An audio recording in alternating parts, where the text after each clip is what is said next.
Have you ever felt like the more you give to your family, the less they see you as a person, and the more they see you as something they can use? Because I did. For years, I wasn't a daughter or a sister. I was just free labor. And the moment I finally stopped, everything I had been quietly holding together shattered. But not because I yelled or fought or exposed them. No, all it took was one box. One simple mailed box, and suddenly they turned on each other in ways I never thought possible. I grew up in a house where family comes first wasn't just a saying, it was a rule, and not the kind of rule that protected you, the kind that trapped you. I was the oldest daughter, which basically meant I was the backup parent, the unpaid assistant, the fixer of everyone's problems. My mom would say things like, "Oh, you're the strong one," or "You're the only one I can rely on." And at first, it felt like love. It felt like I mattered. But over time, I realized something. Love doesn't drain you until there's nothing left. By the time I was in my early 20s, I wasn't living my own life anymore. I was managing everyone else's. I cooked dinner almost every night. I cleaned the house. I ran errands for my parents. I helped my younger siblings with homework, projects, even their personal problems. When my brother got into trouble at school, I was the one meeting with the teachers. When my sister needed money, I was the one lending it, even though I never got it back. And the craziest part? No one ever said thank you, not once. If I ever hesitated or said I was tired, my mom would sigh and say, "Oh, wow, I guess we know who really cares about this family." And just like that, I'd feel guilty, like I was selfish for wanting a break from a life that wasn't even mine. I told myself it was temporary, that one day things would balance out, that one day they'd appreciate me. But that day never came. Instead, the expectations just grew. When I got my first job, they didn't celebrate my independence. They saw it as a new resource. Suddenly, I was contributing financially too. Groceries, bills, random emergencies. It all somehow became my responsibility. My paycheck barely lasted a week, and I stopped buying things for myself completely. I remember one night, I came home exhausted after a long shift. I hadn't eaten all day, and the first thing my dad said to me was, "You're late. Dinner isn't ready." Not, "How was your day?" Not, "Are you okay?" Just disappointment. That was the moment something inside me started to crack. But even then, I didn't leave. Because when you've been conditioned your whole life to believe your worth comes from how much you sacrifice, walking away feels like betrayal. So I stayed. And I kept giving. Until the day everything changed.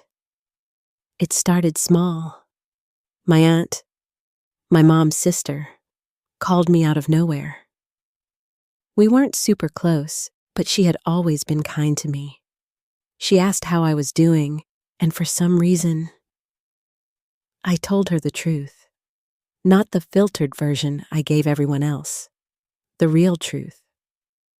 I told her I was exhausted, that I felt invisible, that I didn't know who I was outside of what I did for everyone else. There was a long pause on the phone, and then she said something that stuck with me. She said, "You know they're never going to stop, right? Not unless you do." I didn't respond, because deep down, I knew she was right. A week later, a package arrived at our house. It had my name on it. I wasn't expecting anything, so I was confused. My mom immediately asked, "What did you order?" In that suspicious tone she always had. I told her I didn't know. I took the box to my room and opened it. Inside was something I didn't expect at all. It was a stack of documents, printed conversations, bank statements, copies of messages, notes, and on top, a simple handwritten letter from my aunt. She wrote, "I thought you deserved to see the full picture. At first, I didn't understand, but as I started going through everything, my hands began to shake.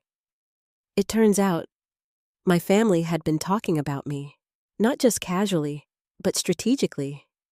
Messages between my parents, my siblings, even extended family. Conversations about how reliable I was, how I would never say no, how they could count on me to handle things. But the part that broke me was seeing them joke about it. Joke about how I'd always step in.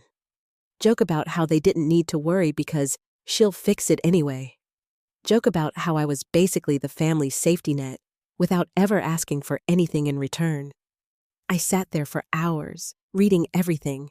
Every message felt like a punch to the chest. Not because I didn't suspect it, but because seeing it in black and white made it real. And then I understood why my aunt sent it. She didn't send it so I could confront them. She sent it so I could finally see them clearly.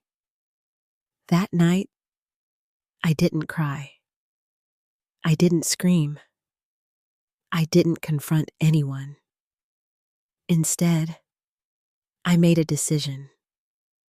The next morning, I packed a small bag, just the essentials. I withdrew what little savings I had left, and without telling anyone, I left.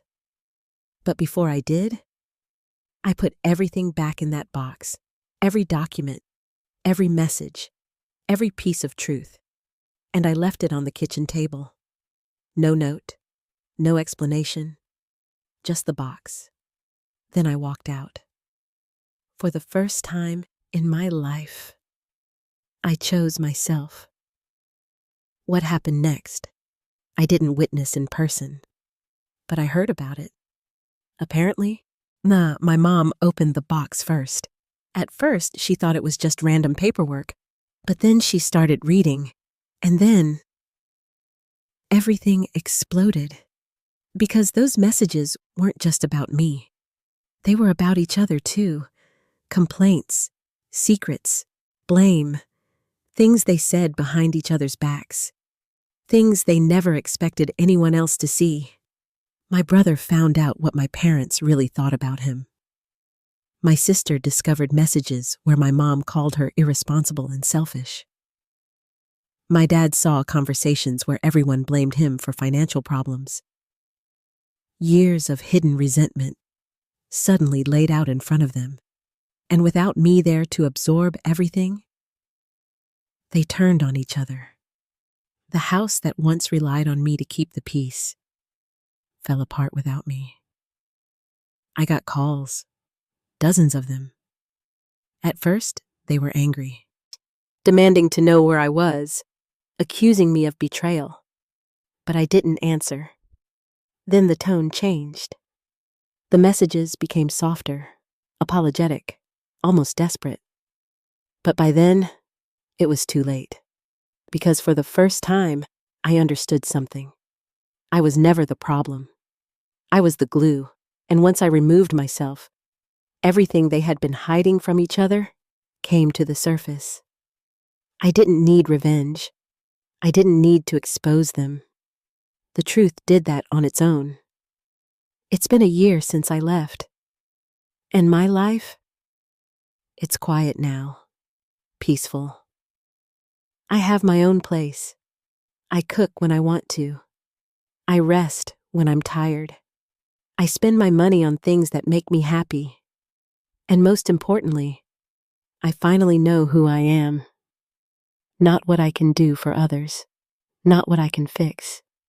Not what I can give. Just me. Sometimes people ask me if I regret it, if I miss my family. And the truth is, I miss the idea of what I thought we were. But I don't miss what it actually was. Because love isn't supposed to feel like a job you can never quit. And if you ever find yourself in a place where your kindness is expected, your effort is ignored, and your value is measured by how much you sacrifice.